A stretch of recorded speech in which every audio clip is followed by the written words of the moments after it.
38 வருஷமா வியாதியா இருந்த ஒரு மனுஷன் பெதஸ்தா குளத்து பக்கத்துல படுத்திருந்தான். அவனுக்கு உதவி செய்யறதுக்கு, அவன தூக்கி விடுறதுக்கு யாருமே இல்ல. ஒரு நாள் அவன தேடி ஏசப்பா வந்தாரு. அவன் ரொம்ப நாளா அந்த இடத்துல படுத்திருந்தத பார்த்துட்டு, "நீ சுகமாக விரும்புறியான்னு?" கேட்டாரு. அப்ப அந்த மனுஷன், "இந்த குளம் கலங்கும் பொழுது என்ன கொண்டு குளத்துக்கிட்ட விடுறதுக்கு ஆளே இல்ல ஏசப்பான்னு" சொன்னான். ஏசு சொன்னாரு, "எழும்பி உன் படுக்கைய எடுத்துட்டு நடன்னு" சொன்னாரு. அந்த நிமிஷமே அந்த மனுஷனுக்கு சுகம் கிடைச்சுச்சு.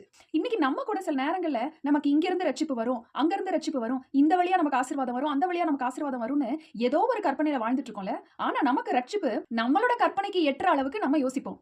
ஆனா நம்மள ரட்சிக்கிறதுக்கு ஏசப்பாவுக்கு 10,000 வழிகள் உண்டு. இப்படித்தான் ரட்சிப்பு வரும் அப்படின்னு நம்ம நினைச்சிட்டு இருப்போம். ஆனா எதிர்பாராத நேரத்துல, எதிர்பாராத விதமா, எதிர்பாராத வகையில நமக்கு ரட்சிப்பு கட்டாயம் சீக்கிரம் வரும். உங்களுக்கு ஒரு வசனம் சொல்லட்டா? நீதிமொழிகள் 13:12ல நெடுங்காலமாய் காத்திருத்தல் இருதயத்தை இளைக்க பண்ணும். விரும்பினது வரும் பொழுதோ ஜீவ விருட்சம் போல இருக்கும்னு வசனம் சொல்லுது. ஒருவேளை நீங்க கூட ரொம்ப நாளா சில ஆசீர்வாதங்களுக்காக, சில ரட்சிப்புக்காக காத்துட்டு இருக்கலாம். விரும்பினது கண்டிப்பா வரும். ஒருவேளை ரொம்ப நாளா வெயிட் பண்ணி உங்க இருதயம் கூட இளைத்து போயிருக்கலாம். கட்டாய ரட்சிப்பு வரும். சீக்கிரத்துல வரும். அது நம்ம இருதயத்துக்கு ஜீவ விருட்சத்தை போல இருக்கும்.